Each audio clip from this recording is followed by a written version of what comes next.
knowledge is when we explain the unknown in terms of the known, when we succeed in fitting a new experience into our system of concepts and ideas. And I would call understanding the direct and unmediated contact with reality as it is experienced moment by moment. Knowledge is a knowledge essentially of the old. It is the old, in this sense, is this set of notions and ideas which we fabricate out of our direct experience. It is like a series of finished articles manufactured from our perceptions and our emotions, our feelings of all kinds, and embodied in the traditional form of language and of accepted ideas. Understanding, on the other hand, is essentially a contact with the new as it perpetually presents itself. Knowledge is knowledge of the finished article, and understanding is understanding of the raw material.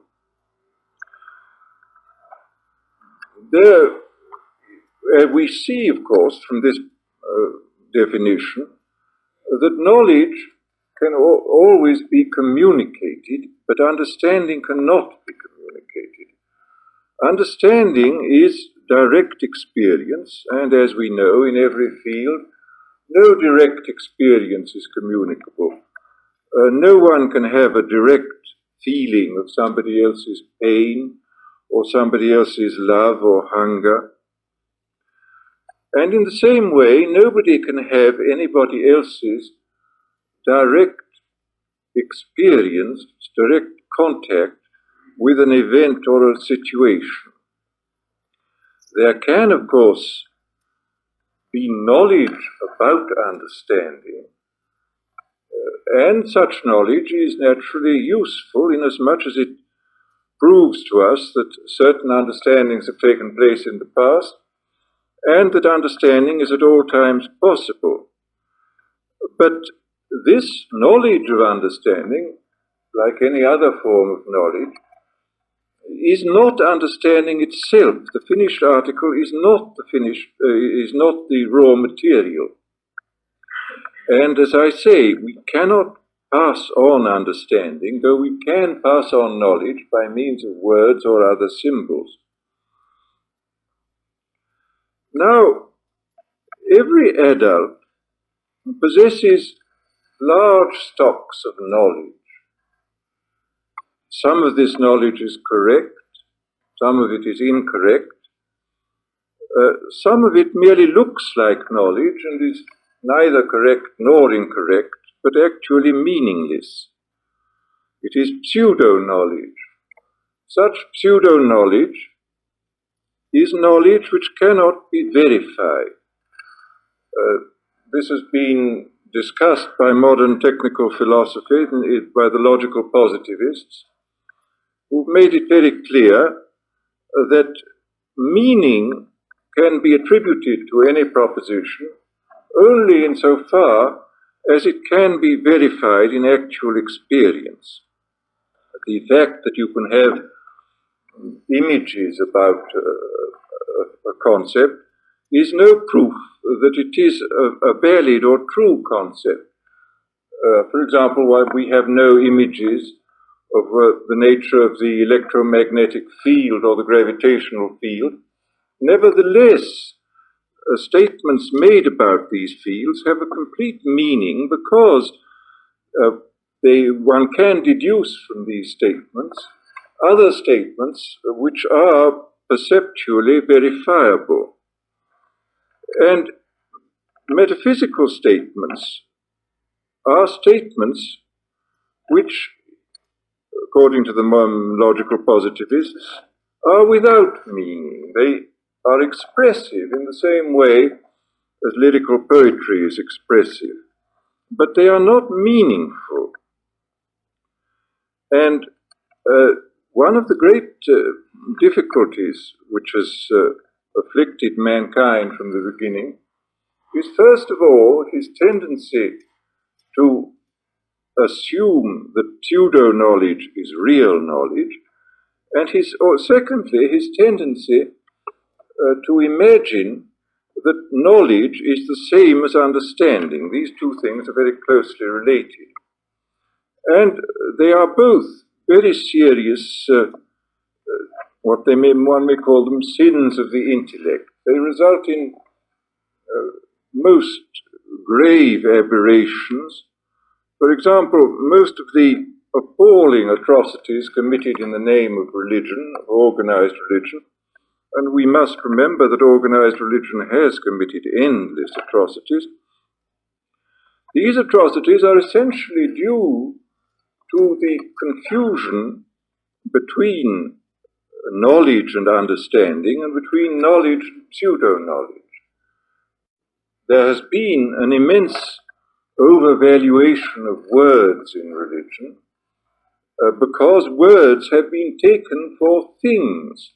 They have been taken, the finished product has been taken as the equivalent of the raw material, the direct experience. The statements about God have been mistaken as the actual experience of God. Consequently, we see in many religions the setting up of dogmas, which is essentially an idolatrous worship of words, the insistence upon uniformity of belief, the insistence upon assent by all and sundry to certain concepts, and persecution when there is political power in the hands of the dogmatizers, if people refuse to indulge in this form of word worship.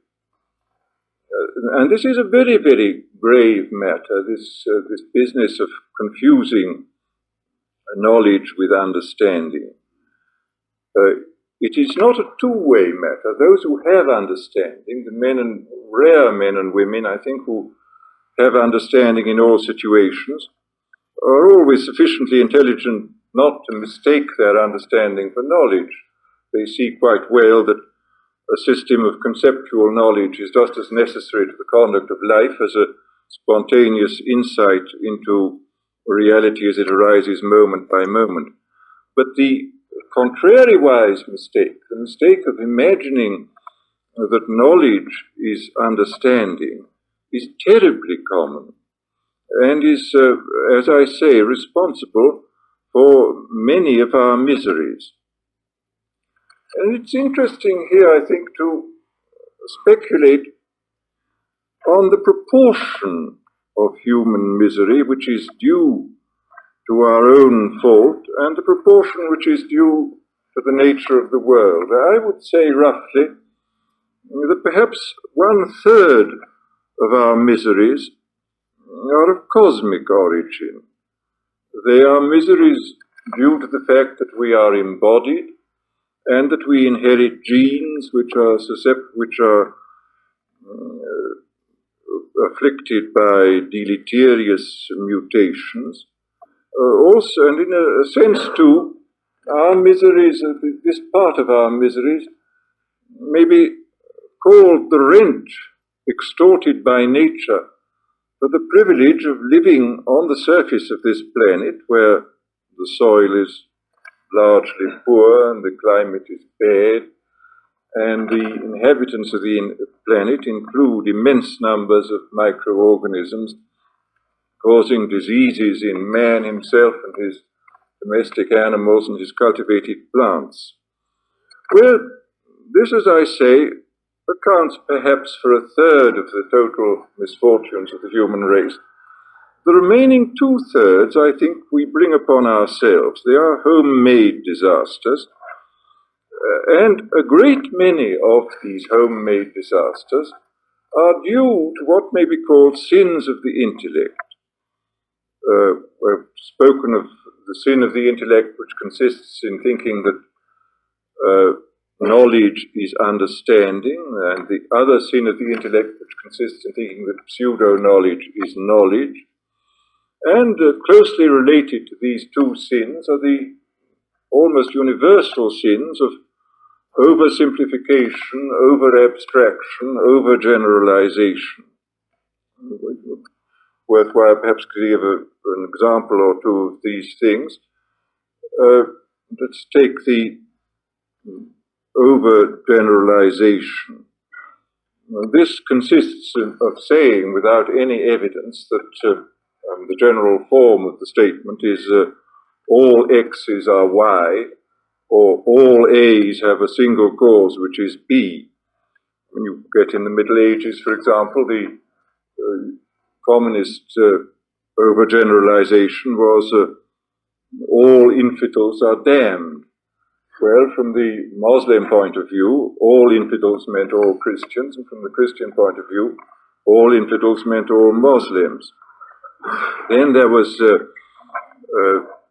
another very common overgeneralization that all heretics are inspired by the devil and all eccentric old women are witches. And then in the terrible period of the wars of religion in the 16th and 17th century, these persecutions and battles were motivated by very, very simple overgeneralizations, which were all Catholics are the enemies of God, or if you happen to be on the Pope's side, all Lutherans, Calvinists, and Anglicans are the enemies of God. And in our own time, we've seen exactly the same appalling intellectual sins committed by the dictators. I mean, the Nazis made this same sort of overgeneralization. They said that all the ills of humanity have one cause, which is Jews, and all Jews are subhuman enemies of mankind. And similarly, among the communists, we have the same overgeneralization. All the ills of humanity are due to one cause, which is capitalists, and all capitalists and their supporters are subhuman enemies of mankind. Well, on the face of it, obviously such overgeneralizations cannot possibly be true. But the fact remains that the temptation to this kind of intellectual delinquency is fearfully strong, and that most of us find it extremely difficult to resist it when the temptation is presented.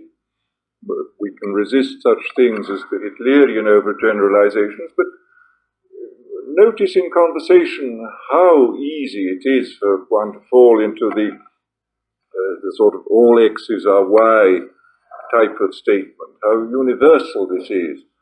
Every demagogue and every crusader has always made use of these products of intellectual delinquency. And this, as I say, is a very important point when we consider the problem of knowledge and its relation to understanding. Well, now let us go rather further into this whole question of knowledge, leaving our understanding for discussion for a later part of this lecture. Knowledge, there are very many circumstances in human life in which understanding is not essential. Understanding, as I say, is essential in coping with our personal relationships towards ourselves, towards other people, towards events as they arise moment by moment in life. But there are many circumstances in human life where conceptual knowledge, organized and accumulated and handed on from generation to generation, is the only useful thing which we can have. For example, suppose I wish to manufacture sulfuric acid or to keep accounts for a banker. I go to a school where these subjects are taught, or I buy a book in which the accumulated experience in relation to these subjects has been set forth. I do not have to have, in these particular circumstances, a moment-to-moment understanding of what arises. All that is necessary for me as a professional man is that I should acquire the maximum amount of correct knowledge in these fields. And as I have said before, knowledge is communicable, can be handed down, can be enshrined in words and other forms of symbols, and bequeathed from one generation to another, and is a growing stock of a treasure of information. And quite clearly, any form of education must contain as an essential element the handing on of the maximum amount of correct information. And this is especially true, of course, in an industrial civilization like our own, where the success of any given society depends entirely on its ability to continue technological development and to understand what is going on in this highly complicated world we live in. Now, I think it's worth developing this for a little bit. As you've probably seen in your newspapers and magazines, there is now a growing concern in this country precisely because of this problem of knowledge. There is a crisis of knowledge going on that during a period when every other nation has made enormous efforts to impart more knowledge, more correct knowledge, more young people, the many professional educators in this country, educationists, have followed the opposite course, and they have followed it through a mistaken interpretation, I would say, of Dewey's conception of learning through doing and of education as life adjustment and self-realization. They've applied these principles of Dewey in such a way that in many schools there is now a great deal of doing without any learning. And also, they have taught adjustment to practically everything except the central 20th century fact that unless we have a great deal of correct knowledge, the society in which we live is bound to decline and finally go to destruction, because we cannot persist in this type of industrial civilization without an immense amount of correct knowledge. And I must say the figures which are quoted are very alarming. I mean, in fact, for example, that 50 years ago, more than 50% of all high school students studied algebra, and now less than 25% study it. 50 years ago, something like 30% studied geometry, now only 11%. Nearly 20% studied physics, now only 4%. And that more than half the schools in the country give no courses in either physics or chemistry. These are very alarming facts. And quite clearly, the situation is becoming sufficiently terrifying to force a change in this whole policy. It's quite clear that we're going to get a form of education which will put more stress than has been put during the last 20 or 30 years on the imparting of correct knowledge, which we cannot do without. But of course, education is more than the imparting of correct knowledge. This is an essential element in any rational education at the present time, or at any time. But there is also this other element, the element which Dewey calls life adjustment and self-realization. This has always been regarded as one of the ends of education, the most important end after the imparting of correct knowledge. Well, the problem is, how shall we promote life adjustment and self-realization? There have been many answers to this question. Most of them belong to one or other of two main educational families, the classical and the progressive. The progressive is inclined to concentrate on the immediate problems of the present.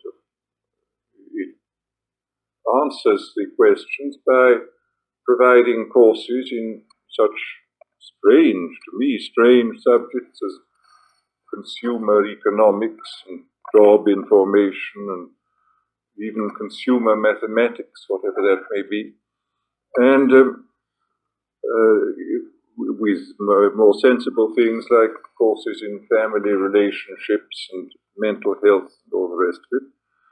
But it does tend, as the facts seem to show, to neglect what used to be called the fundamentals and what still remain the fundamentals in any highly organized technical society. The classical answer to the problem is made in terms of courses in Greek and Latin literature, in the foreign languages, modern languages and literature, in world history, and in philosophy to some extent, above all in Western philosophy, because Eastern philosophy is completely ignored at present. And we may ask why, what is the point of classical education? I mean, after all, Virgil and Homer seem a very long way away, even Chaucer and Shakespeare seem a very long way away. So why bother with classical education? Well, the answer has been given many times, and can be summed up, I think, quite easily. That the whole concept of the value of a classical education is to produce not so much a disciplined mind. People talk about this thing, the discipline of Latin grammar and so on, which I think is nonsense, but rather to produce an experienced mind. Emerson pointed out that this type of education produced a sense of immense longevity. It permits the person who has had it to view contemporary events in the light of this immense vicarious experience running back over more than 2,000 years, which is included in the classical education. Well, there's obviously a great deal to be said for this, but we have to remember the fact that the vicarious experience to be obtained from the humanities of 2,000 years ago is, to a considerable extent, irrelevant to the facts of the 20th century. In many ways, of course, our own society resembles very much the society of antiquity. But in other respects, our world is profoundly different from the antique world. Let us take a few obvious examples. In their world, the rate of change was exceedingly slow. In our world, thanks to advancing technology, the rate of change is extraordinarily fast and keeps society in what may be called a chronic state of revolution. Then again, consider some of the moral problems. In their world, infanticide was taken for granted, and slavery was regarded not only as necessary to the Greek way of life, but also as rational and proper and right. We obviously cannot, being the heirs of 18th and 19th century humanitarianism, we cannot accept this point of view. We cannot hope to solve our economic and demographic problems in this, to us, hideous way in which they were solved in the past. Well, then take another point on which there are profound differences between ourselves and the people of antiquity.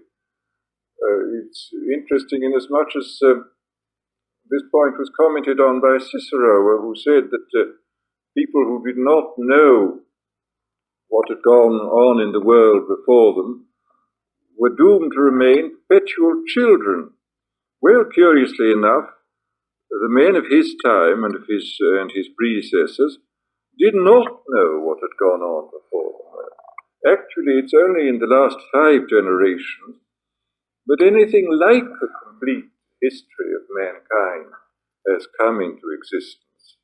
It's incredible. I mean, even 100 years ago, how little the historians, even the greatest historians of the period, knew how small the materials at their disposal were.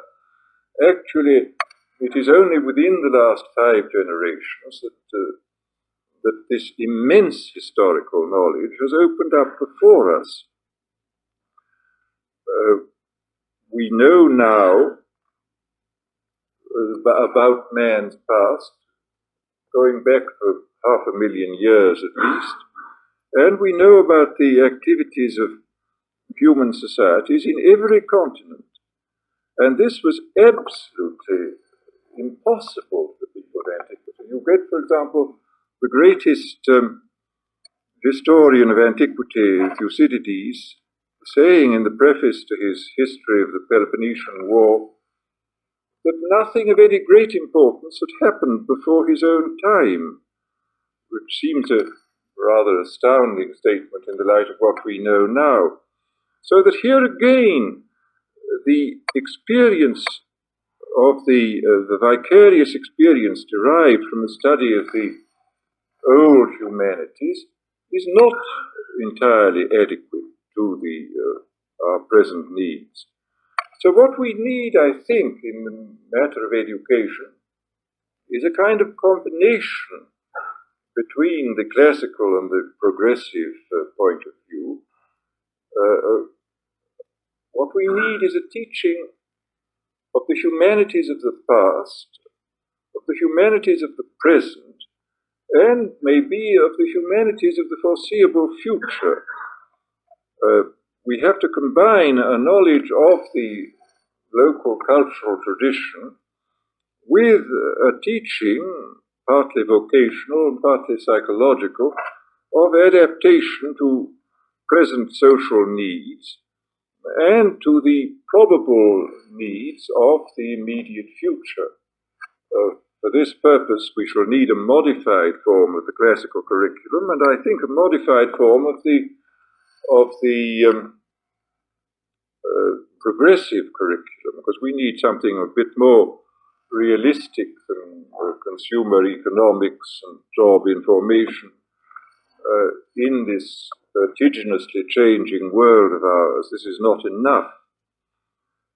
And then, to a combination of the classical and the progressive, then we shall have to add, of course, the inculcation of correct information, in other words, scientific and technical training. Well, this education, this ideal education, which is far from existing at present, but which is not at all beyond the bounds of possibility, we have to ask of this, we have to ask in relation to this, will this promote the self-realization of which John Dewey spoke in our vocabulary, will it help us towards understanding?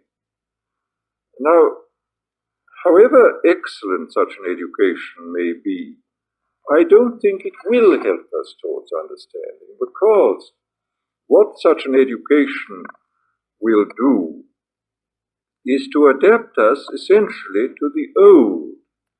It will adapt us to the traditions embodied in words and ideas which have come down to us in the past. It will give us experience. It will make our minds experienced. But the paradox of our existence is precisely this, that we need experience in order to do the practical affairs of life. But in regard to what may be called understanding, in regard to immediate insights, immediate contact with reality moment by moment, experience is very often a handicap. We have to circumvent it, to get rid of it. There's a saying in the Tao Te Ching, Lao Tzu, where he says, knowledge is adding to your stock day by day. The practice of the Tao is subtracting. This doesn't mean, of course, that we can live by subtraction alone. We have to go on adding, otherwise we should not be able to exist in this highly complicated world. But it does mean that there are many circumstances in life where addition is not only not enough, but is actually an obstacle, and where we somehow have to subtract, to strip ourselves in order to get this immediate understanding through direct contact with reality moment by moment. This, of course, is as I come back to this question of the paradox, our whole existence is a paradox. This is the fundamental paradox, that these conditionings, this learning of language, this accumulation of experience, is precisely the thing that makes us human.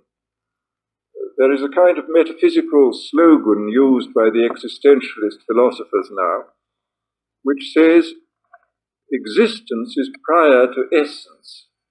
Well, this happens to be one of the few metaphysical statements which can be verified. It is verified by the knowledge we have of the so-called wolf children, the children who've been adopted by animals and have been brought up in animal surroundings and have survived and have then been brought back into human societies, where these children have the form of human beings but are not human.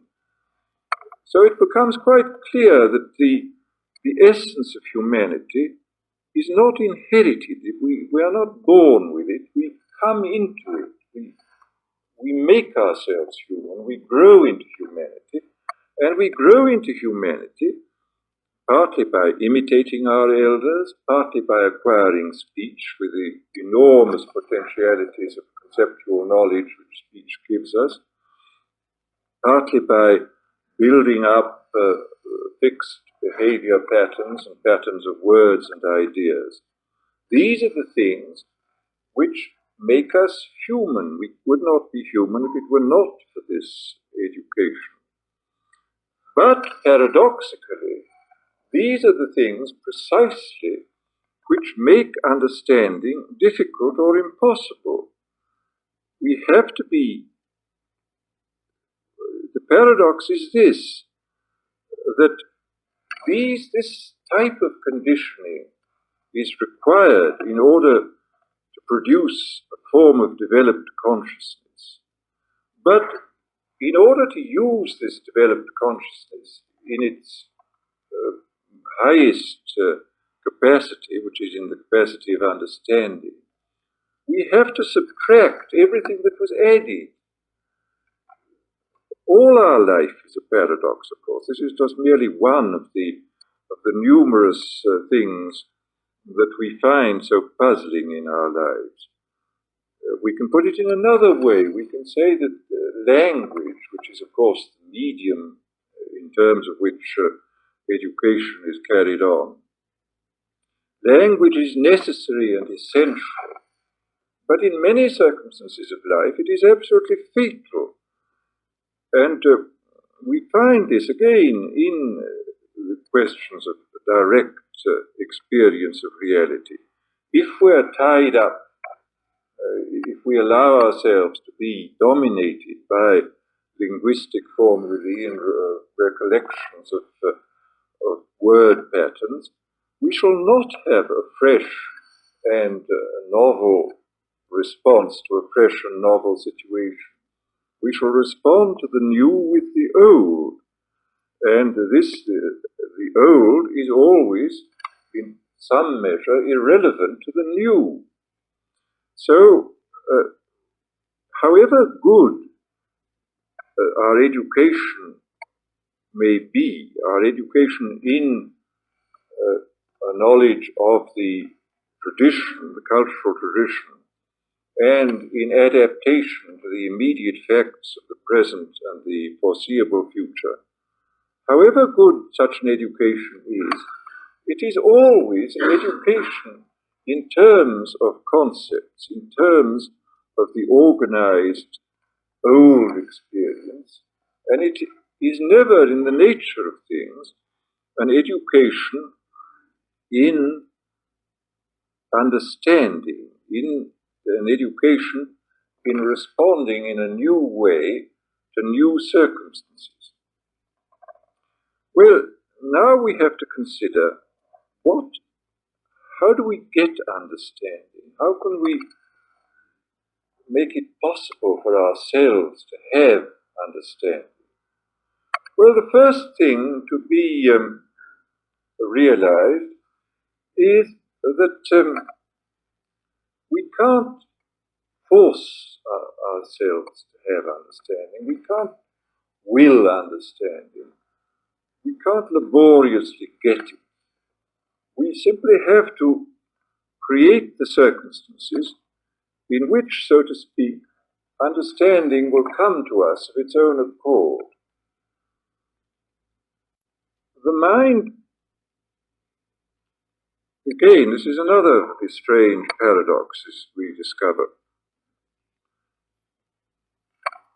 Our minds are, to a great extent, external to our personal selves. We see this, of course, again and again. We are aware of, for example, take this business of just moving a hand. How do I move a hand? I don't move it. I give a command or I think of it, and somebody else does the moving. Or else, how do I, when I cut myself, how do I heal the wound? Again, I don't do it. We find, when we look at ourselves closely, that there is an immense area in regard to our personal selves, an immense area of ignorance and impotence. We don't know, and we are unable to do innumerable things which, in our habitual bumptiousness, we think that we do know and we do. But the moment we look into this thing carefully, we find that we don't know and that we do not do these things ourselves. After all, the fundamental fact of our existence, the fact that there is a relation between mind and body, we know nothing about. We know that there is such a relation. But when it comes to the question, how does an electrochemical event in the brain transform itself into the perception of, say, a quartet by Haydn or a thought about Socrates, we haven't the faintest idea. This is just a fact which we have to accept, and we don't know. And it's the same with practical things, with what we can do or not do. There is you may remember a well-known little piece of rhetoric by Henley, which ends up, I am the master of my fate, I am the captain of my soul. Well, actually nothing could be further than the truth. We are not masters of our fate. Nobody is the master of his fate. The most that we can do is to cooperate with our fate and thereby, to some extent, direct it. And we are not the captains of our soul. We are merely the noisiest passenger. We're a passenger so unimportant that we don't even sit at the captain's table. We don't know, even by report, what the soul ship looks like, or how it works, or where it is going. We just accept these extraordinary facts. And here, I think, is the secret of what may be called the method of coming to contemplation. The method is essentially a method of total awareness. This is, of course, it's a very ancient doctrine. The doctrine of know thyself is at least as old as civilization, perhaps much older, I don't know. And when you examine the doctrine of know thyself, it isn't merely a question of indulging in introspection. To know yourself, you have to know your environment too, to have direct awareness of it. Because after all, our own body is part of the environment. It's a natural object among other natural objects. And our mind consists, to a very large extent, of reactions to the environment, both animate and inanimate and personal. So that the command, know thyself, is in fact a command for total awareness. And the beginning of total awareness is an awareness of what I've been talking about, this ignorance and impotence in which we live. This fact that the catalogue of what we don't know and cannot achieve can be lengthened almost indefinitely. Even such a thing as thought probably doesn't really belong to me. If you remember, Descartes held it up as the primary certainty, the phrase, I think, therefore I am. But if you look at this carefully, this is the most dubious proposition. Because is it I who actually think? Here, language throws an interesting light. Language, after all, is a sort of collection of fossil observations and latent philosophy. And when we think particularly well, we find ourselves using phrases like, a good idea occurred to me, or it came into my head, or I see it now. All these phrases, what do they imply? They imply that thoughts arise outside the sphere of the subjective ego and are found by it. And probably it would be, instead of saying I see, therefore I am, it would be probably much truer to say thoughts come into existence and I sometimes find them. So that, as I say, this list of our impotencies and ignorances can be lengthened almost indefinitely. Well, many people find this at first a humiliating and even depressing thought. But actually, I think it's a source of peace and a reason for cheerfulness and serenity. Because, after all, I can do very little and I can know very little, and yet, here I am. I may be discontented or unhappy, miserable, but I'm alive and kicking. I survive, I get by, I even get on sometimes. And if we take these two classes of facts, the fact of my ignorance and impotence and the fact of my survival, what can we infer from them? Well, we can infer something which is extremely consoling. We can infer that we are associated with a not I, which must be extraordinarily knowledgeable and intelligent and strong in order to prevent us from completely wrecking everything. Because in spite of all our efforts at egotistic sabotage, we do think on the whole fairly relevantly, and our physical functioning is on the whole not too abnormal. So that if we choose to cooperate with this greater power and greater knowledge with which we are associated, then everything is all right. Even if the worst happens, it's somehow all right. Whereas if we don't cooperate, even in the best of circumstances, we're all wrong. So, and this is, I think, the first important thing we gain from total awareness. Well, then there's another very important thing which happens when we start being totally aware, which is in connection with memory. There are obviously two forms of memory, one which is entirely beneficent and the other which is mainly harmful. The factual memory, the memory of how to make sulfuric acid or to multiplication table, is wholly for the good. But emotionally charged memories are, as all psychiatrists know, a cause of neurosis and psychosis. Even at the best, they're a cause of endless distractions.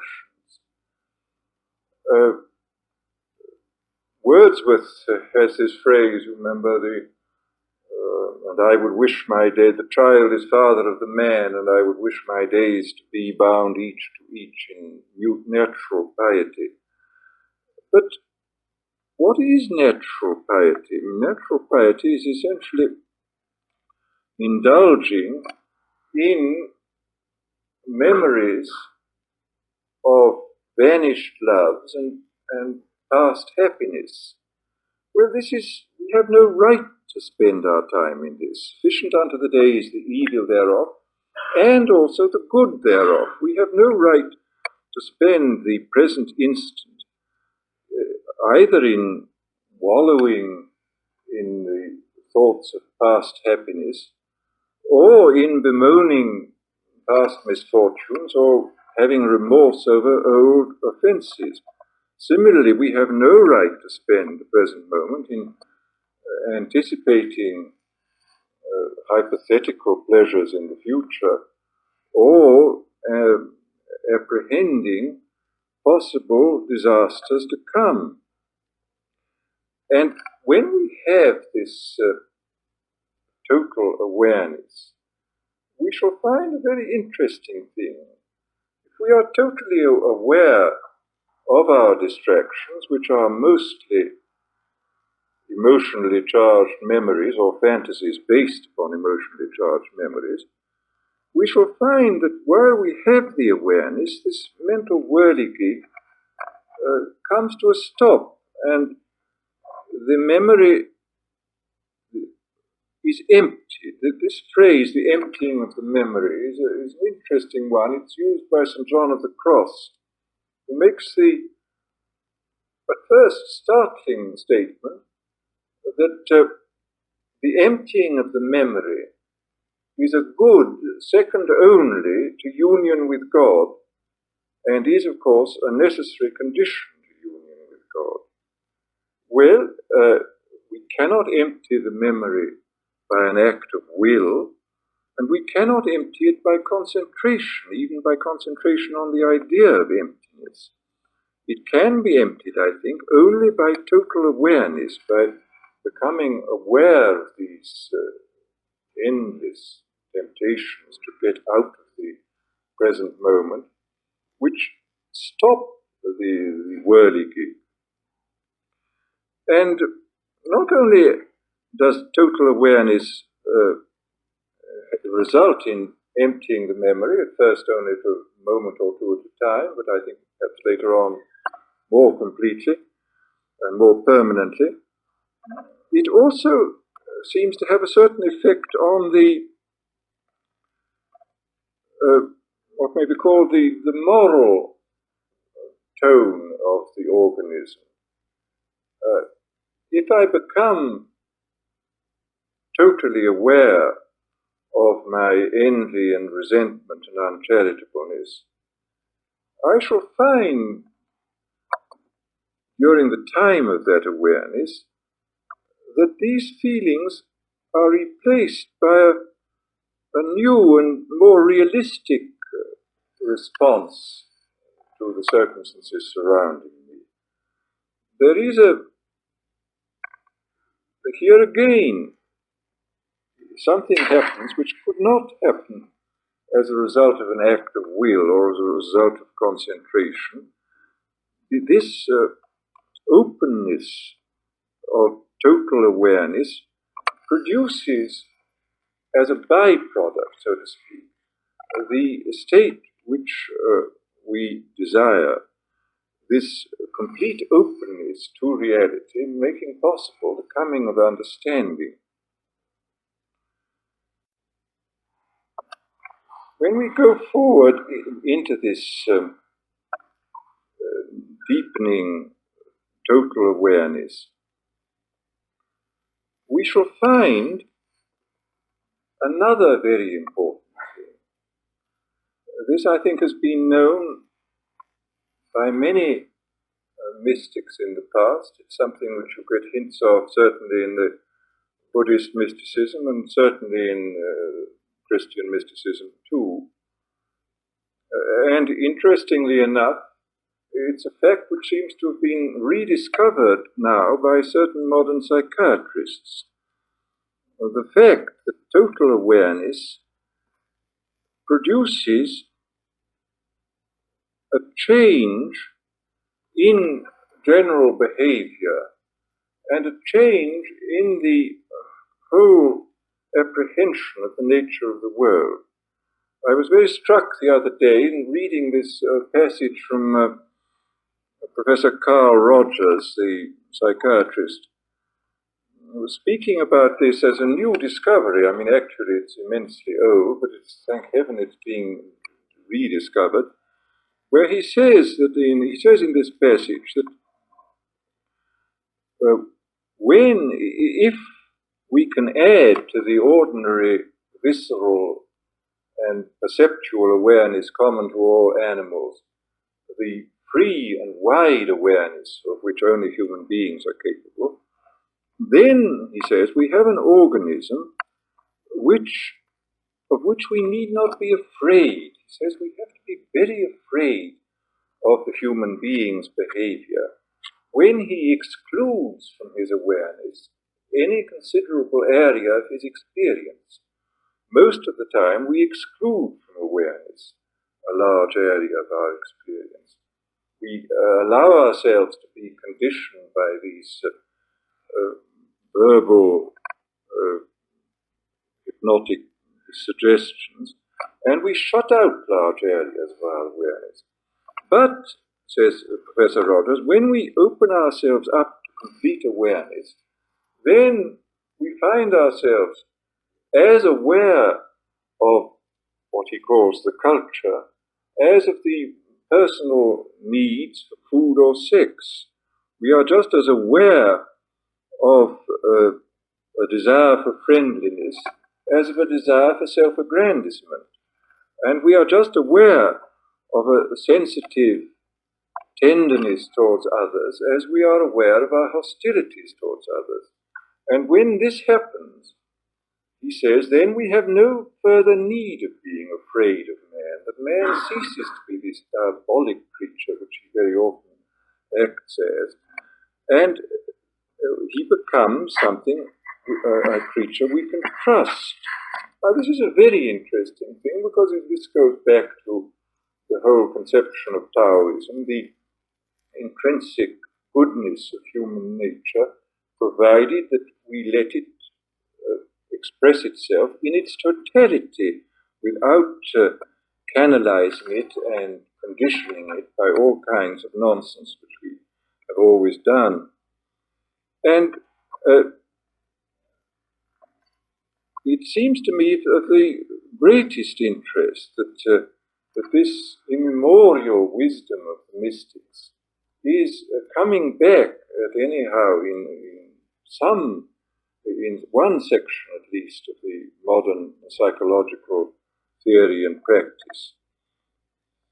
And it's a very encouraging fact, I find. And this, as I say, is certainly one of the products of total awareness, this awareness of our good sides as well as our evil sides, this awareness of the tenderness towards other people.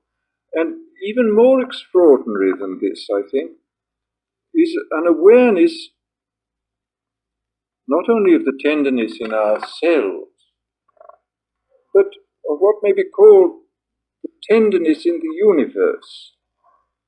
The strange fact that we become aware that the universe is in some way fundamentally all right, in spite of everything, in spite of death, in spite of suffering, that this is all right. We become aware as a result of this process of making ourselves totally aware, that even in the worst circumstances, this universe will not let us down completely. There's an extraordinary phrase, which you don't, of course, remember, even though he slay me, yet will I trust in him. This is the statement of somebody who's had total awareness and consequent understanding. And another similar statement, of course, is the infinitely hackneyed statement, God is love. Well, from the point of view of common sense, the first statement really seems the raving of a lunatic. Though he should slay me, yet will I trust in him. And the other statement, the statement that God is love, seems to fly in the face of all experience and to be obviously untrue. But of course, we must remember that common sense is not a product of total awareness. Common sense is a product of a very limited awareness. It's a product partly of self-interest, partly of the local traditions, partly of language, partly of passion, partly of prudence. And it is very, very far from being this attitude towards life produced by understanding, which in its turn is made possible by this total awareness.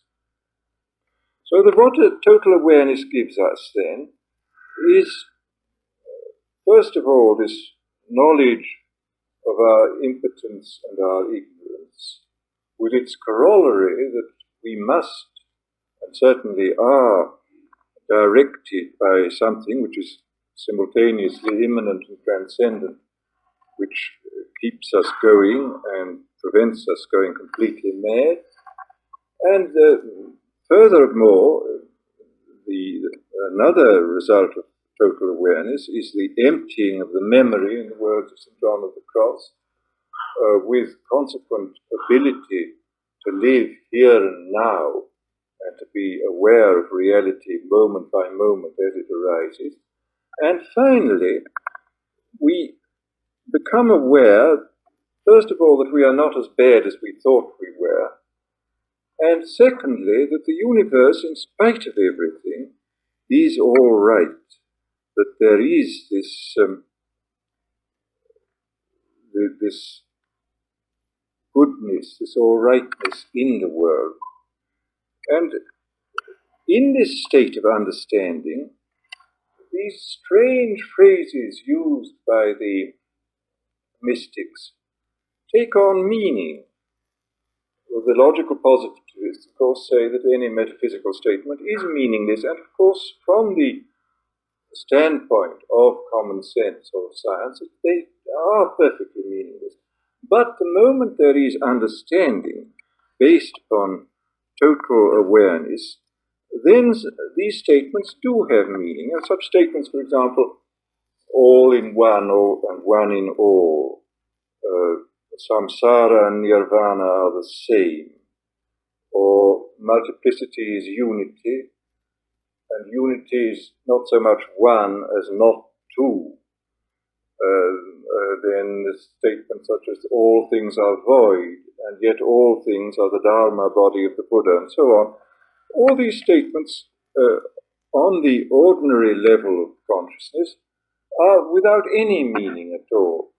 But the moment there has been a preparation of total consciousness and an understanding of the nature of the world, then they take on, they are seen to be true, at least as true as verbal statements of ineffable experience can be. And the final result, I think, is, in Buddhist terminology, a fusion of the end with the means, the end being wisdom, prajna, paramita, the realization of suchness, and the means being compassion, which is, or love, which is wisdom in action. This, I think, is the final result of understanding, and to my mind, the ultimate goal and final end of human life. And of course, this word love is perhaps the most worn and smudged and dog's-eared word in the whole of our vocabulary. It's worse even than that. It's been, thanks to it having been bawled from millions of pulpits and hundreds of millions of loudspeakers, it has a really dreadful quality now. It seems to be a kind of insult to good taste and decent feeling, almost a kind of obscenity which one hardly dares to pronounce. And yet, after all, this has to be pronounced, because finally, what is there? Well, the last word is love. This is the final statement, and is the final result of understanding. And with this last word, I'd better make this my own last word, bring this to a close.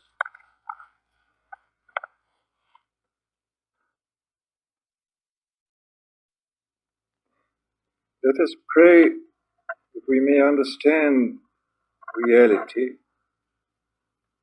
both in its height and its breadth, in its intensity and in its fullness. Let us pray that we may understand it not only in peace, but in action, not only as the supreme wisdom, but as universal love.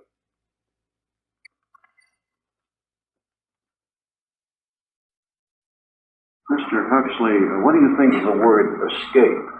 So often that word is hurled at us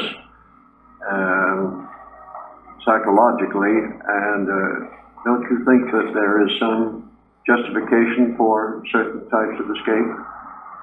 Well, I mean, escape from push this to the limit. You would say it's a terrible escape not to be a syphilitic and an alcoholic. But, I mean, this is something which some people have to go through. But, I mean, is this an escape? I would say it's common sense, isn't it? I mean, word is used in such stupid ways that I don't know what people really mean. I mean, of course one escapes what is obviously malignant there. I mean, so I don't know how I mean, it's, when people in this airy way talk about escapism, I really don't know what it's all about. Well, I mean to explain that the idea being that some certain psychological factors that you seek to escape, you should face and understand and dissipate rather than evading them. Well, yes, I quite agree. I mean, I think one should, in that sense, one should always be a realist. But I mean, I was talking, I mean, some people use this escapism as though anybody who lived a life which wasn't like a novel by Mickey Spillane was somehow an escapist. But I mean, the realist sees the phenomena of Mickey Spillane and says, well, this is absolutely intolerable and I'm not going to have anything to do with it. But he should be aware that this exists, I quite agree, and should be aware that there are factors in his mind which might make him behave like this. I don't think anything can be gained by not being aware. I think this is immensely important. I mean, I do think realism is of the essence. We have to be aware of what is given, not only within ourselves, but in the universe at large. And we have to be aware of these extraordinary tricks and compensations which we fabricate with our imaginations. In that sense, one should never escape, I think. But in the other sense, yes.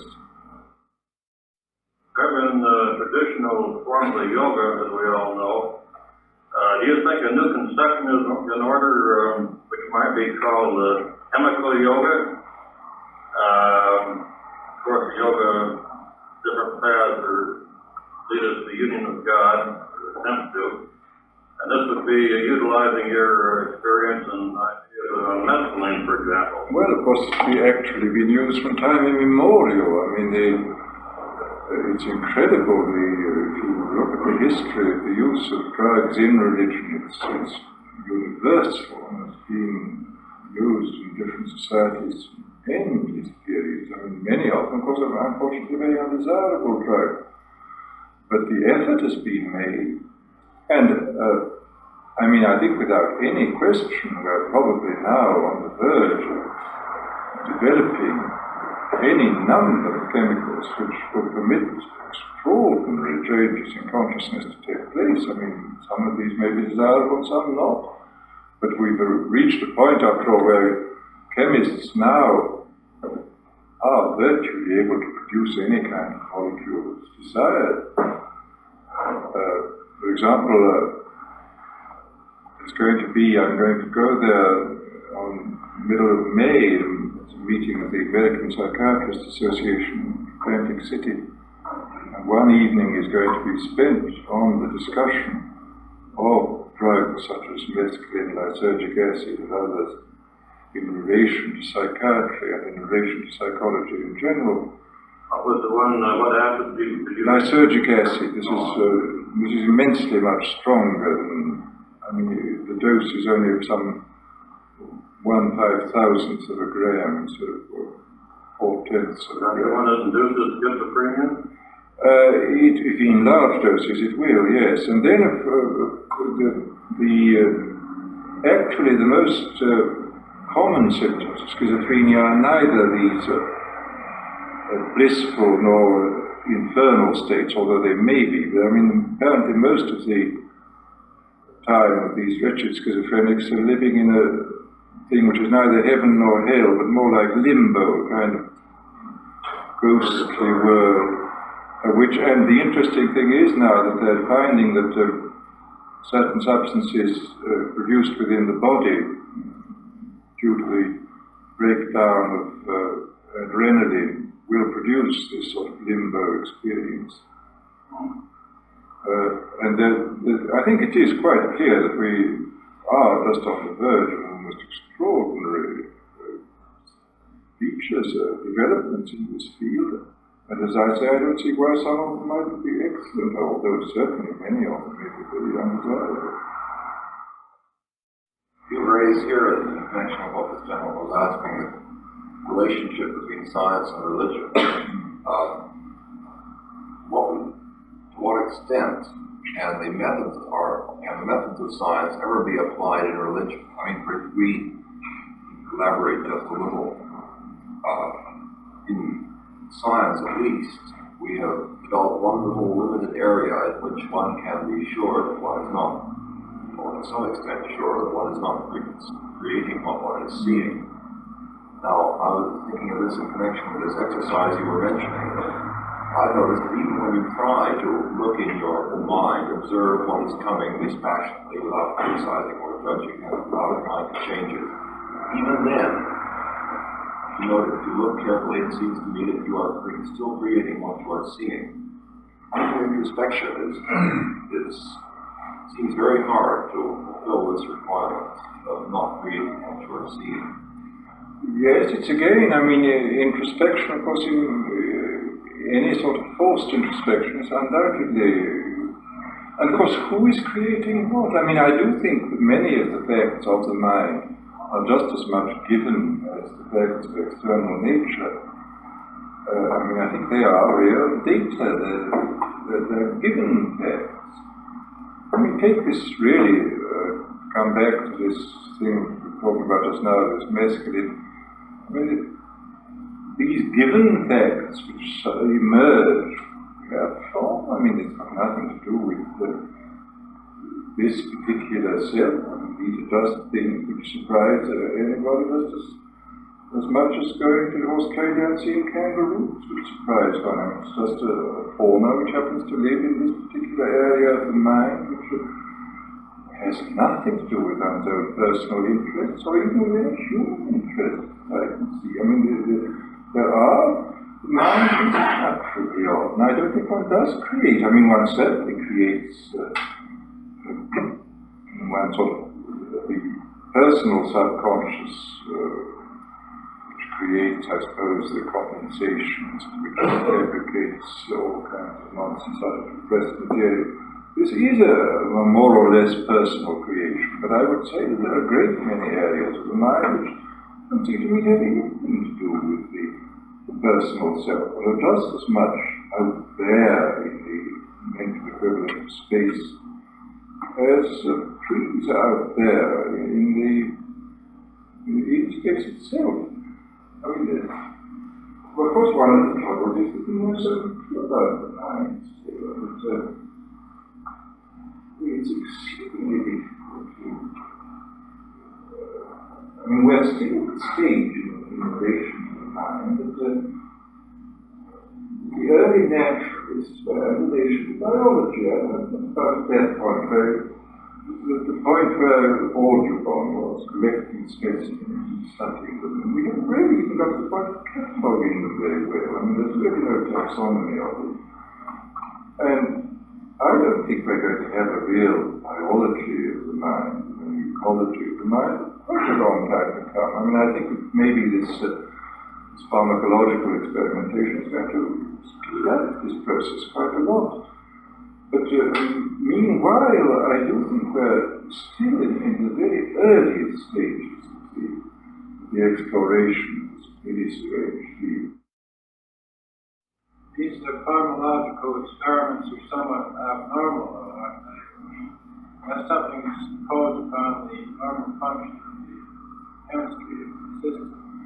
Yes, but of course, I mean, a great many, after all, these produce experiences which to some persons are perfectly normal. I mean, take this visionary experience. Without question, a man like Blake is perfectly normal. I mean, and I think a great many more people have these experiences than say, particularly in this age. I mean, if you say I have visionary experiences, well, they say the great Camarillo is over there. Whereas in the past you could say so and would be a highly respected member of society, so you did say so. But actually, I'm quite sure that many more people have either fully developed or slight visionary experiences.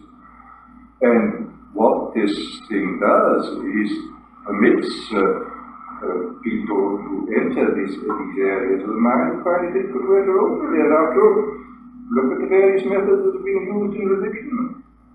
I mean, fasting, for example, and leprosy, these produce exactly the same phenomena. The Canadian psychologist McGill has been doing some work on what he calls restricted environment. He puts people, they lie in warm baths, so they have practically no tactile stimuli at all. They are in pitch darkness, in soundproof rooms, but in a very short time they're having full-blown visionary experiences. And incidentally, it's very interesting. This is exactly what the Tibetans are supposed to do in the caves of the Himalaya. This is regular yogic training. This is what all the Christian hermits in the Brigade were doing, having a restricted environment and consequently getting tremendous visionary experiences. Well, is this normal or abnormal? I don't know. I mean, this is just one of those things. An area of the mind which, when we are busily engaged in our ordinary biological life, we don't have, is opened up. In some people it's opened up spontaneously all the time, or quite often. Other people practically never. I mean, yet others only under certain rather peculiar conditions. But from all the descriptions, the place you get to, the mental place, is very much the same. Psychologically, there is a fear, because psychologically the world and society wants to understand something that they desire and nothing new. Therefore, there is a fear, there's a blocking, there's a misunderstanding between the psychological and the actual. Or would you say that that is selfish, or would you say that one should express that and take adventure, life as an adventure, and find out?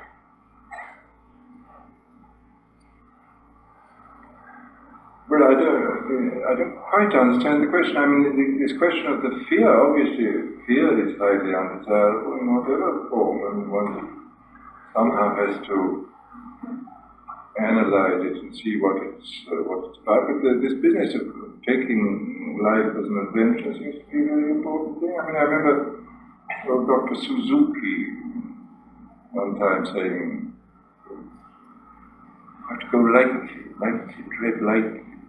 And this is I do think is a tremendously important thing. I think it corresponds to your saying, taking things as an adventure. And even very serious things can be done in a light way rather than in a ponderous way. I mean, it's the difference between moving over ice and going down, falling through it. I think this is this sort of light movement which doesn't leave too heavy footprints, so to speak, is very desirable.